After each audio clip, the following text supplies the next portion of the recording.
Hai guys, welcome to my channel Ekonime 47. Jadi selamat datang kembali di channel ini. Oke, mungkin teman-teman yang mengikuti channel ini bingung kenapa saya yang akan membawakan sesuai judulnya ya. Saya akan membawakan alur cerita One Piece, bukannya karakter yang ini. Itu sebenarnya suara saya juga, mungkin teman-teman sudah tahu. Jadi di sini saya hanya ingin mencoba hal baru. Dan saya mau mencoba untuk memperlihatkan wajah saya di depan kamera untuk yang pertama kalinya ini. Oke, gak usah berlama-lama, kita langsung ke alur cerita One Piece part ketiga. Sebelum ke alur ceritanya, silakan teman-teman untuk like video ini dan jangan lupa untuk subscribe dan share video ini. Oke, kita langsung ke alur ceritanya. Let's go. Zoro, Luffy, dan Nami tiba tepat saat wali kota menyatakan bahwa dia akan melawan Buggy sendirian. Tetapi Luffy malah membenturkan kepala wali kota dan membuatnya tidak sadarkan diri agar dia tidak terlibat dalam pertarungan mereka nantinya. Lalu, selanjutnya Luffy menyebut Buggy dengan sebutan si hidung besar. Buggy yang mendengar itu marah dan memerintahkan krunya agar Luffy segera dibunuh dengan Buggy Dama. Luffy pun menggunakan Gomu Gomu no Fusen untuk memantulkan Buggy Dama kembali ke arah mereka dan meledakkan gedung tempat Buggy dan kru-krunya berdiri. Namun Buggy selamat. Buggy melindungi dirinya dari ledakan dengan menggunakan dua orang bawahannya sebagai perisai. Tak lama Kabaji pun muncul dan dia berhasil selamat karena dia juga melindungi dirinya dengan Richie, seekor singa peliharaan Moji. Ini membuat Moji marah dan dia menyerang Kabaji. Kabaji mengirim Moji terbang ke arah Luffy dan Luffy pun menjatuhkan Moji dari udara dengan tendangannya. Buggy memerintahkan Kabaji untuk segera membunuh Luffy. Tetapi saat Kabaji menyerang dengan sepeda dan mengeluarkan pedangnya, Zoro mencegah serangannya dan menyatakan bahwa dia akan melawan Kabaji. Kabaji dan Zoro segera memulai duel mereka. Kabaji memanfaatkan luka Zoro sebelumnya dan menghantamnya berulang kali di samping perut Zoro, membuat Zoro terjatuh. Meskipun begitu, Zoro bangkit kembali, menolak untuk kalah, dan pertarungan pun berlanjut. Kabaji menggunakan serangkaian trik-trik akrobatik untuk menyerang Zoro dan melukainya lagi di samping perutnya. Tapi Zoro tetap bisa berdiri dan melanjutkan pertarungan. Nami pun memutuskan untuk pergi dan mengambil peta Green Line dan harta Buggy, sementara Luffy dan Zoro akan bertarung. Kabaji lalu menggunakan serangkaian alat sebagai alat pengalih perhatian sebelum akhirnya Kabaji naik ke sisi gedung dan melompat dari atas dan turun dengan cepat dengan pedangnya mengarah ke arah Zoro. Kemudian Buggy meluncurkan tangannya untuk menangkap kaki Zoro dan menahannya. Tetapi Luffy yang melihat itu menginjak tangan Buggy dengan kakinya untuk menghentikannya. Zoro melompat menghindari serangan Kabaji tepat waktu. Sementara itu, Nami menyelinap melewati seorang anggota bajak laut Buggy yang sedang mabuk dan mulai mencuri harta karun Buggy. Kemudian Nami memukul bajak laut tersebut. Ketika bajak laut tersebut mengetahui keberadaan Nami, Zoro bangkit menghadapi Kabaji untuk terakhir kalinya dan mereka berdua saling menyerang. Zoro menggunakan salah satu jurus pamungkasnya yaitu Onigiri untuk mengalahkan Kabaji dengan satu serangan.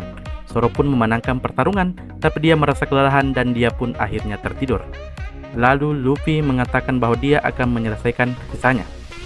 Luffy dan Buggy akan bertarung. Mereka berdua bersiap-siap untuk saling menghadapi satu sama lain. Lalu Buggy mengatakan bahwa topi jerami milik Luffy mengingatkannya pada seseorang pria yang dia benci.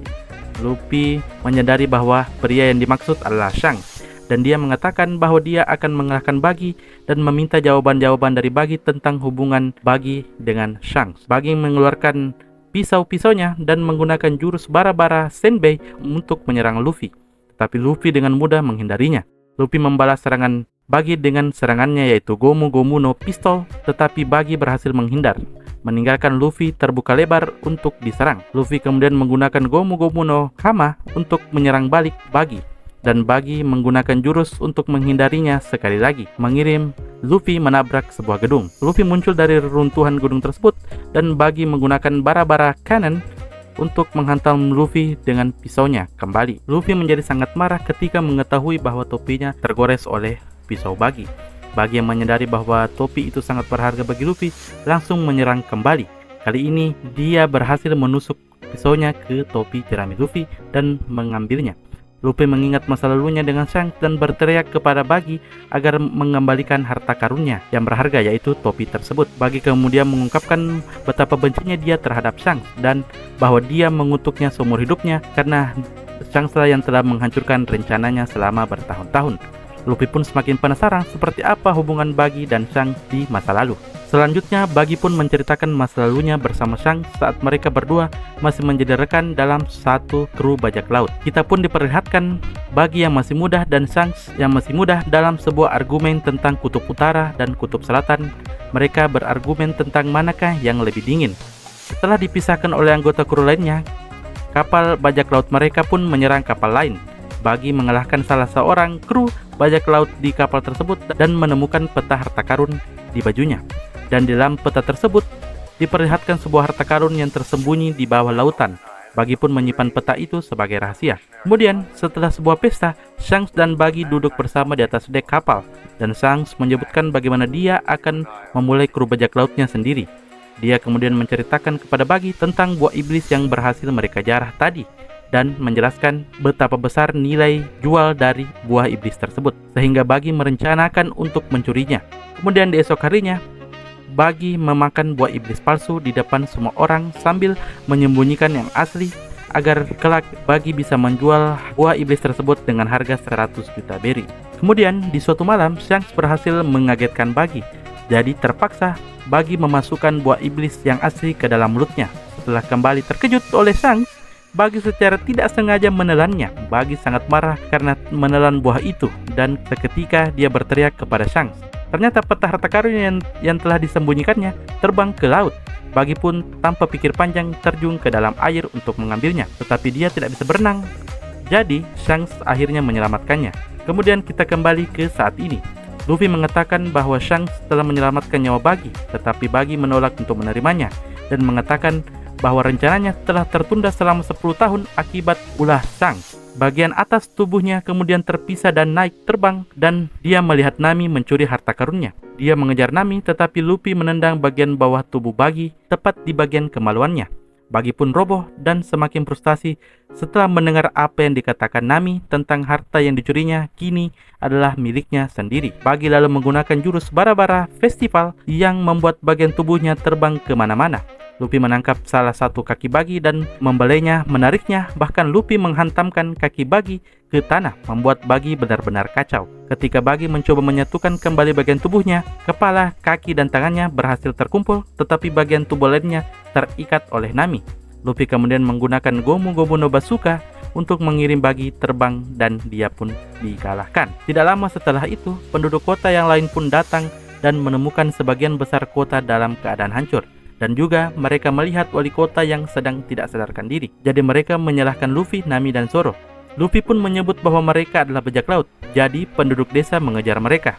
Namun saat mereka berlari di sebuah lorong yang sempit, Shushu pun muncul untuk menghentikan penduduk desa dengan menggonggong ke arah mereka. Luffy, Nami, dan Zoro mendekati perahu mereka masing-masing. Dan ternyata di salah satu perahu mereka ada 3 orang kru bajak laut Bagi yang menunggu mereka. Namun saat mereka melihat Zoro, mereka melarikan diri. Nami pun melompat ke kapal yang dicurinya, sementara Luffy dan Zoro naik ke perahu mereka dan mereka berlayar menjauh dari kota tersebut. Tidak lama saat mereka pergi, ternyata wali kota kembali sadar. Wali kota pun memarahi penduduk desa karena telah mengusir Luffy dan kawan-kawannya, dan dia pun berlari mengejar Luffy ke dermaga untuk berterima kasih kepada mereka. Kemudian Nami marah kepada Luffy ketika dia mengetahui bahwa Luffy telah meninggalkan separuh harta karunnya untuk membantu membayar perbaikan kota yang telah hancur. Zoro pun tertawa mendengarnya. Sementara itu Nami mencoba untuk menenggelamkan Luffy karena terlalu baik. Kemudian di suatu lokasi yang lain, kita diperlihatkan seorang pemuda dengan hidung panjang yang berdiri dengan bangga. Siapakah dia? Nantikan lanjutan ceritanya di part selanjutnya. Baiklah guys, itulah tadi alur cerita dari One Piece part ketiga. Jika teman-teman menyukai video tadi, silahkan untuk tinggalkan like, komen, dan juga subscribe. Dan jangan lupa untuk share video ini ke teman-teman kalian yang mungkin tertarik dengan cerita One Piece. Dan itulah videonya. Mudah-mudahan kalian semua terhibur, dan sampai jumpa di video-video selanjutnya. Oh, coba komen video atau anime apa yang baiknya saya bahas di video selanjutnya. Baiklah teman-teman, sampai jumpa. Dadah, bye-bye.